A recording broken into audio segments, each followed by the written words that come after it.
Hello students, my name is Gargi Kashyap and I am here to teach you English. And today in this lecture we will start our chapter 4 of your book Cornerstone. So turn to page number 15 of your books and our chapter 4 is kinds of sentences. कि sentences कितने तरह के होते हैं. तो in our previous classes we have learned that a group of words that makes complete sense is called a sentence. Sentence किसे कहते हैं? A group of words. Words का एक group होता है जिसका कोई sense बनता है, कोई मतलब होता है. उस sentence का मतलब होना ज़रूरी है. अगर एक sentence है तो उसे क्या कहेंगे हम? एक group of words है जिसका कोई मतलब निकलता है. ठीक है, तो उसे हम क्या बोलेंगे? एक complete sentence बोलेंगे, एक meaningful sentence बोलेंगे. ठीक है, अगर उसका कोई सेंस नहीं बनता है, कोई मतलब नहीं निकलता है तो वो सेंटेंस नहीं कहलाता है. Okay, so look into your books.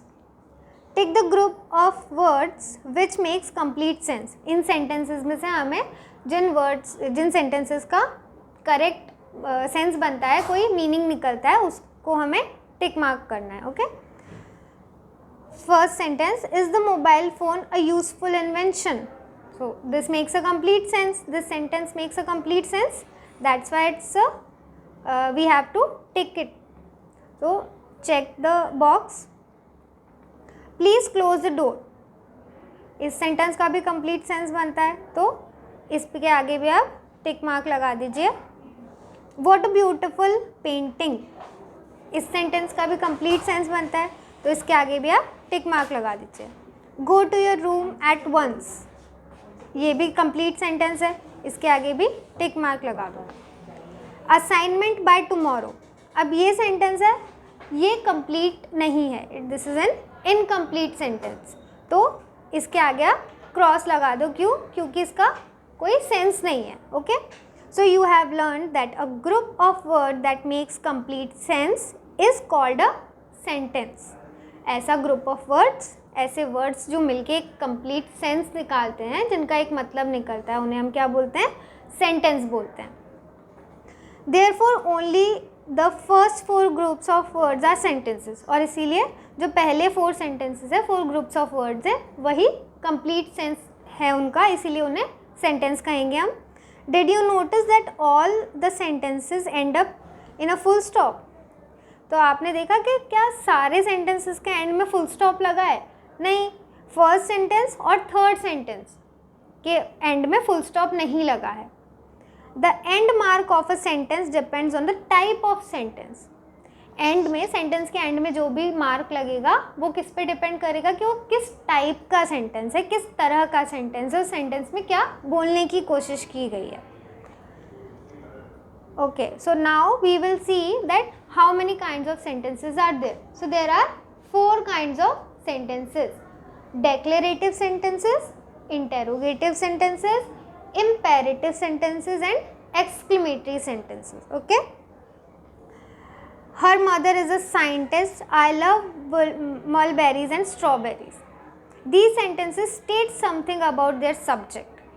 हमने पहले वाली क्लास में पढ़ा था कि there are 2 parts of a sentence, subject and predicate. Subject कौन होता है? जिसके बारे में सेंटेंस में बात की जाती है. करेक्ट. सो जिन सेंटेंसेस में सब्जेक्ट कुछ बताता है या सेंटेंस में कोई चीज़ स्टेट की जाती है, कुछ बताने की कोशिश की जाती है, वो सेंटेंसेस कौन से सेंटेंसेस कहलाते हैं? Declarative sentences. सेंटेंसेस दैट से और स्टेट समथिंग. ऐसे सेंटेंसेस जो कुछ बताते हैं या कुछ शो करते हैं, उन्हें हम क्या बोलते हैं? डेक्लेरेटिव सेंटेंसेस कहते हैं. A declarative sentence ends with a full stop. और हमेशा डेक्लेरेटिव सेंटेंस जो होता है वो फुल स्टॉप से एंड होता है. दैट मीन्स उसके एंड में हमेशा फुल स्टॉप लगाते हैं. Okay, now read these sentences. Are you coming? What is Ankur doing? These sentences simply ask questions. जिन sentences में question पूछा जाता है, कोई बात पूछी जाती है, उन्हें हम क्या बोलते हैं? Interrogative sentences कहते हैं. Sentences that ask questions are called interrogative sentences. Interrogative sentences कौन से होते हैं? जिनमें क्वेश्चन पूछे जाते हैं. N interrogative sentence ends with a question mark. Interrogative sentences के एंड में हम क्या लगाते हैं? क्वेश्चन मार्क लगाते हैं. ओके, सो डिक्लेरेटिव सेंटेंसेस के एंड में हम फुल स्टॉप लगाते हैं और इंटेरोगेटिव सेंटेंसेस के एंड में हम क्वेश्चन मार्क लगाते हैं. Okay, look at these sentences. Stop talking. This sentence is a command. कोई ऑर्डर दिया जा रहा है इसमें. Stop talking. Please lend me your book. This is a request. हम किसी से रिक्वेस्ट करते हैं तो हम क्या यूज़ करते हैं? प्लीज़ का यूज़ करते हैं. Work hard. This is an advice. कोई हमें कोई एडवाइस दे रहा है. सेंटेंसेस दैट गिव कमांड और एडवाइस और make requests are called imperative sentences. ऐसे सेंटेंसेस जिसमें कोई रिक्वेस्ट, कमांड या एडवाइस दी जाती है वो सेंटेंसेस इम्पेरेटिव सेंटेंसेस कहलाते हैं. Okay, read these sentences. What a wonderful catch. Anita, well done. How beautiful the rainbow looks. These sentences express strong feelings such as excitement, joy and wonder.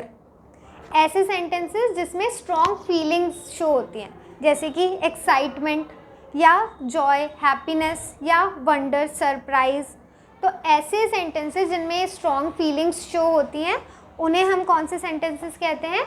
exclamatory sentences कहते हैं. Sentences that express strong feelings are called exclamatory sentences. An exclamatory sentence ends with an exclamation mark.